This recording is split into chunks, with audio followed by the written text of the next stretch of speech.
Nous avons vu que Pôle emploi, Cap emploi et les missions locales constituent le service public de l'emploi, de loin le premier fournisseur d'offres d'emploi. Pour autant, il convient d'évoquer les autres filières de recherche d'emploi. Ainsi, depuis toujours, on trouve des annonces dans les journaux. C'est encore le cas, même si beaucoup ont transféré une partie, voire la totalité des offres d'emploi de leurs éditions papier vers leur site internet. Les quotidiens régionaux sont un bon accès aux offres d'emploi locales.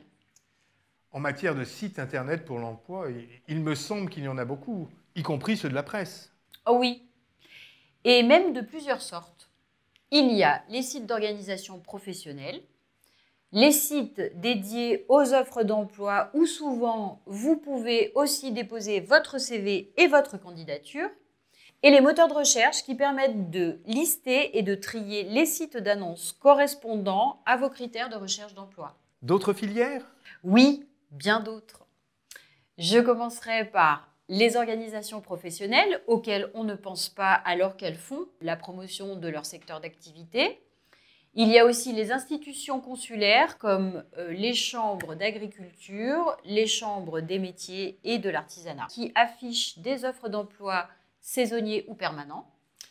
Et pour les personnes qui souhaitent reprendre une exploitation agricole ou artisanale? Les organisations professionnelles proposent de l'aide et du conseil. Par exemple, pour prendre la succession d'un agriculteur ou d'un artisan partant à la retraite, ou pour se réorienter dans l'agriculture ou l'artisanat. Elles proposent aussi des formations et des aides. J'ajoute que ces organisations professionnelles proposent des rencontres pour faire connaître leur secteur d'activité et pour solliciter des candidatures. Avec les organisations professionnelles, vous me faites penser à ces vidéos métiers qui recrutent et employeurs pas comme les autres, dont nous avons parlé précédemment.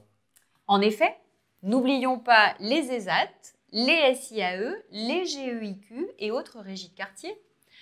D'ailleurs, je vous invite à revoir les vidéos et les fiches mémo qui traitent de ces sujets. Et bien sûr, la fiche pratique détaillée qui complète cette vidéo.